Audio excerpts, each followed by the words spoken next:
अगर आपने भी मेरे चैप्टर 250 पढ़ा था तो आपको पता होगा चैप्टर 251 की क्या हाइप थी, क्योंकि चैप्टर 250 में यूता ने सुकुना की कर्स टेक्निक कॉपी करके उसी पर अटैक किया था, जिसकी वजह से चैप्टर 251 की बहुत ज्यादा हाइप थी और फैंस ने इस चैप्टर से काफी ज्यादा एक्सपेक्टेशन लगा रखी थी और उसी एक्सपेक्टेशन पे खड़ा उतरता है ये चैप्टर, क्योंकि इस चैप्टर के अंदर हमें बहुत सारी चीजों के बारे में बताया जाता है। फॉर एग्जाम्पल के लिए यूजी के पास कितनी कर्स टेक्निक्स है और यूता की कर्स टेक्निक कॉपी कैसे वर्क करती है, और माकी द डीमन जो तुजी की तरह हेवनली रिस्ट्रिक्टेड है उसने भी फाइट के अंदर एंट्री ले ली है। तो आइए जानते हैं फटाफट चैप्टर 251 में क्या क्या कांड हुए हैं। चैप्टर की शुरुआत वहीं से होती है जहां पे हमारा लास्ट चैप्टर 250 एंड हुआ था। चैप्टर के फर्स्ट पेज पे हम सुकुना को देखते हैं जो अपनी ही कर्स टेक्निक से अटैक खाने के बाद ये सोच में पड़ा है कि यूता ने उसी कर्स टेक्निक को कैसे कॉपी किया, जिसके बाद हमें नेक्स्ट पैनल में इस क्वेश्चन का आंसर मिलता है जहां यूता सुकुना से पूछता है कि क्या तुमने अपनी लास्ट फिंगर को फाइंड कर लिया था, जिसके बाद ये तो कंफर्म हो जाता है कि यूता ने ही सुकुना की लास्ट फिंगर का यूज किया है उसकी कर्स टेक्निक को कॉपी करने में, क्योंकि जैसे कि हमें पता है चैप्टर 222 में सुकुना ने अपनी लास्ट फिंगर को ईट नहीं किया था। जिसके बाद हम नेक्स्ट पेज पे यूजी को देखते हैं जो सुकुना के फेस पर जोरदार पंच मारता है, बट इस पंच को खाने के बाद सुकुना हंसते हुए यूता से नेक्स्ट पेज पे पूछता है कि क्या तुमने उसे खा लिया है, जिसका यूता कोई भी रिप्लाई नहीं देता है और अपना नेक्स्ट अटैक सुकुना के सेकंड माउथ पर करता है और जिसका फायदा उठाकर यूजी सुकुना के सिर पर अपने नी से स्ट्राइक करता है। अब इतने किक्स और पंचेस खाने के बाद सुकुना आराम से बैठने वाला मसला नहीं था,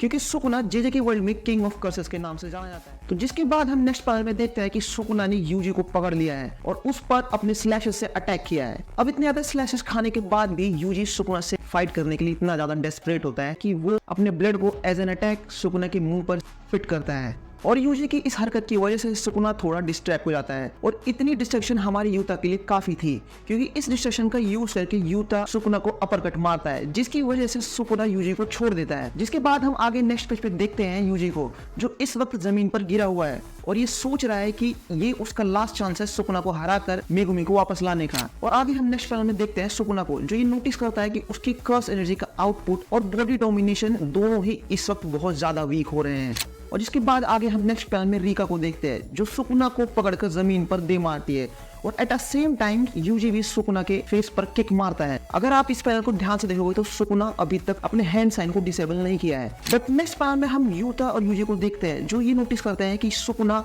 अपने हैंड साइन को डिसेबल कर रहा है, जिस पर यूटा ये कहता है कि उसने और यूजी ने दोनों ने ये सब कैलकुलेट करके रखा था कि सुकुना ऐसा जरूर करेगा। जिसके बाद हम नेक्स्ट पैनल में यूता को देखते हैं जो लिटरली सुकुना के दूसरे मुंह में अपना हाथ दे देता है और उसकी टंग को वहां से डिटैच कर देता है। और यूता हमें नेक्स्ट पैनल में ये भी बताता है कि Sukuna hollow wicker basket technique use करते समय डिसमेंटल नहीं मार सकता है, और भले ही ये एक सिंपल टेक्निक क्यों ना हो बट सुकुना को हैंड साइन और चैंट ये दोनों का इस्तेमाल करना पड़ेगा और वो उसको ऐसा करने नहीं देगा। जिसके बाद हम नेक्स्ट पैनल में देखते हैं कि सुकुना ने यूता पर स्लैश से अटैक किया है और उन स्लैश से यूता को ज्यादा डैमेज नहीं हुआ है। जिसके बाद यूता हमें बताता है सुकुना के स्लैशेस वीक होते जा रहे हैं और वो अब सुकुना से क्लोज रेंज में फाइट कर सकता है। जिसके बाद यूता अपनी स्वॉर्ड को सुकुना की तरफ मूव करता है, बट जब तक सुकुना ये नोटिस कर पाता उससे पहले ही सुकुना के फेस पर जो ब्लड था वो एक्सप्लोड हो जाता है। सुकुना ये नोटिस करता है कि ये तो यूजी का ब्लड था जो एक्सप्लोड हुआ है और यहाँ पे ये कंफर्म हो जाता है कि यूजी के पास ब्लड मैनिपुलेशन कर्स टेक्निक भी है और ये वही सेम मूव है जिसका यूज चोजो ने सेकंड सीजन में यूजी पर किया था। और इसी ड्यूरेशन में यूता सुकुना की लेफ्ट हैंड को कट कर देता है। जिसके बाद हमें नेक्स्ट पेज में यूजी का एक छोटा सा फ्लैशबैक दिखाया जाता है जहाँ यूजी हमें बताता है कि यूके के नोट के according on a general level भले ही सोल को कुछ डिग्री तक मिक्स किया जाए but soul will never become one. जिसके बाद चोजो ये बोलता है कि कुड इट बी कि सुकुना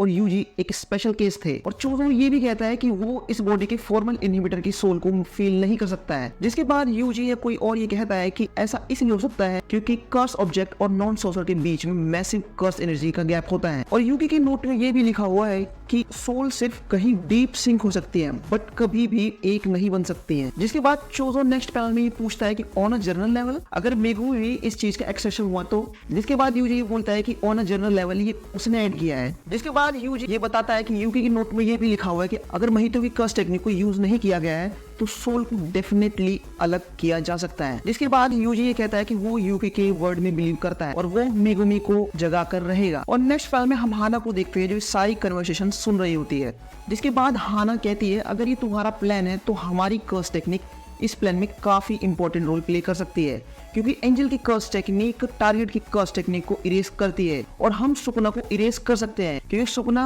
के इनकार्नेटेड फॉर्म उसके टेक्निक, उसकी पर्सनैलिटी और कर्स ऑब्जेक्ट से मिल रखी है। बट जैसे कि हमें पता है कि कर्स टेक्निक ब्रेन से इन्वॉल्व होती है तो मेगुमी के सर्वाइविंग के चांस बहुत कम है। बट अगर हम सुकुना और मेगुमी की बॉडी के बीच की ट्यूनिंग को खराब कर दे तो मेगुमी के सर्वाइविंग के चांस बढ़ सकते हैं। जिसके बाद फ्लैशबैक खत्म हो जाता है और हम नेक्स्ट पेज पे देखते हैं कि रिका और यूजी सुकुना को पकड़ के रखे हैं और नेक्स्ट पैनल में यूता एंजल की curse technique maximum output Jacob's Ladder Sukuna पर यूज करता है, जिसकी वजह से सुकुना काफी ज्यादा बर्न हो जाता है। और जिसके बाद हम नेक्स्ट पैनल में देखते हैं कि यूजी तुरंत सुकुना पर अपनी सोल पावर का यूज करते हुए सुकुना को एक पंच मारता है और प्लान में कोई दिक्कत नहीं थी तो यूजी फाइनली मेगुमी से मिलता है। बट यूजी मेगुमी के सोल से मिलने के बाद ये रियलाइज करता है कि मेगुमी के सोल के पास विल टू लिव नहीं है। जिसके बाद सुकुना नेक्स्ट पैनल में अपने चैन से बोलता है और हम नेक्स्ट पेज पे देखते हैं कि सुकुना ने तीनों पर वर्ल्ड कटिंग स्लैश मार दिए हैं। और इसके बाद नेक्स्ट पैनल में हम ये भी देखते हैं कि सुकुना का डोमेन ऊपर से क्रैक हो गया है। अब स्लैशेस से अटैक करने के बाद सुकुना आराम की सांस ले ही रहा होता है कि तभी हम नेक्स्ट पैनल में देखते हैं माकी को,